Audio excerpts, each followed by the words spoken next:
और देखिए, दरअसल एक बात समझ लीजिए, इनके जो सारे नेता हैं ना, बड़े विचित्र टाइप के नेता हैं। पहले तो हमारे सिंधिया जी, जानते हैं, मैंने उनके साथ यूपी में काम किया।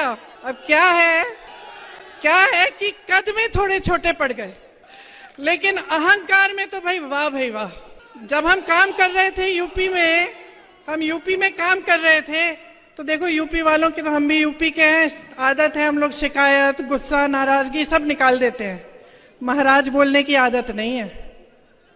लेकिन भैया उनके पास जो भी कार्यकर्ता जाता था, कहते हैं दीदी कि हम क्या करें, महाराज महाराज कहना पड़ता है, हमारे मुंह से नहीं निकलता तो फिर कुछ काम ही नहीं होता हमारा। वैसे उन्होंने अपने परिवार की परंपरा अच्छे से निभाई है।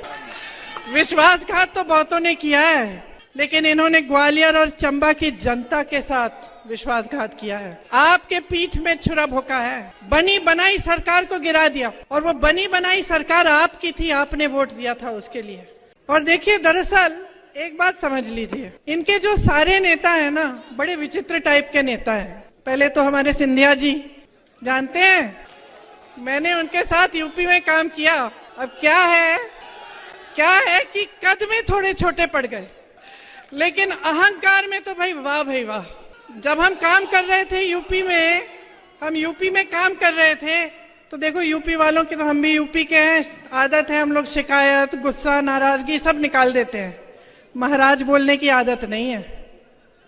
लेकिन भैया उनके पास जो भी कार्यकर्ता जाता था, कहते हैं दीदी कि हम क्या करें, महाराज महाराज कहना पड़ता है, हमारे मुंह से नहीं निकलता तो फिर कुछ काम ही नहीं होता हमारा।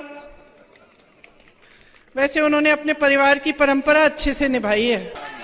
विश्वासघात तो बहुतों ने किया है, लेकिन इन्होंने ग्वालियर और चंबा की जनता के साथ विश्वासघात किया है। आपके पीठ में छुरा भोंका है, बनी बनाई सरकार को गिरा दिया, और वो बनी बनाई सरकार आपकी थी, आपने वोट दिया था उसके लिए।